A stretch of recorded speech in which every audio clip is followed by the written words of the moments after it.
হজরত ইব্রাহিম আলাইহিসসালাম ছিলেন আল্লাহর এক মহান নবী।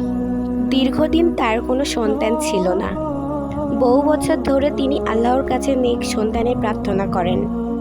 অবশেষে আল্লাহ তাআলা তাকে একটি নেক পুত্র সন্তান দান করেন, যার নাম ছিলেন হজরত ইসমাইল আলাইহিসসালাম। বৃদ্ধ বয়সে সন্তান হওয়ার কারণে তিনি তার সন্তানকে অনেক ভালোবাসতেন। একদিন হজরত ইব্রাহিম আলাইহিসসালাম স্বপ্নে দেখলেন যে তিনি তার পুত্রকে আল্লাহর উদ্দেশ্যে তিনি কুরবানি করছেন। তিনি বুঝতে পারলেন যে এটি আল্লাহর আদেশ। প্রথমে তিনি চিন্তা করলেন, তারপরে একই স্বপ্ন তিনি বারবার দেখলেন। তিনি একই স্বপ্ন বারবার দেখার পরে তিনি নিশ্চিত হলেন যে আল্লাহ তার সর্বোচ্চ প্রিয় জিনিসটি তাকে কুরবানি দেওয়ার নির্দেশ দিয়েছেন। হজরত ইব্রাহিম আলাইহিসসালাম তার পুত্রকে ডেকে বললেন, হে আমার পুত্র, আমি স্বপ্ন দেখেছি যে আমি তোমাকে কুরবানি করছি। এ বিষয়ে তোমার কি মতামত? পিতার মুখে এই কথা শুনে ইসমাইল আলাইহিসসালাম ভয় পায়নি বা আপত্তিও করেনি।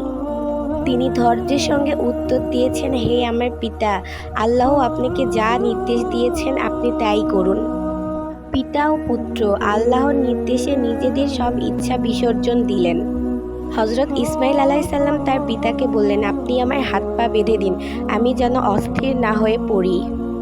আমার মুখ নিচের দিক করে শুয়ে দিন, যেন আমার চেহারা দেখে আপনার মনে মায়া না জাগে।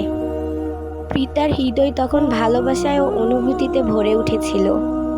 কিন্তু হজরত ইব্রাহিম আলাইহিসসালাম আল্লাহর আদেশ পালনে তিনি অটল ছিলেন। তারপর তিনি ইসমাইল আলাইহিসসালামকে শুয়ে দিলেন এবং তিনি ছুরি চালাতে লাগলেন। কিন্তু ছুরি দিয়ে আঘাত করার পরেও তার গলা কাটল না। কিন্তু আল্লাহ কখনোই হজরত ইসমাইল আলাইহিসসালামকে জব্দ করতে চাননি। তিনি শুধু তাদের ঈমানের পরীক্ষা নিয়েছিলেন।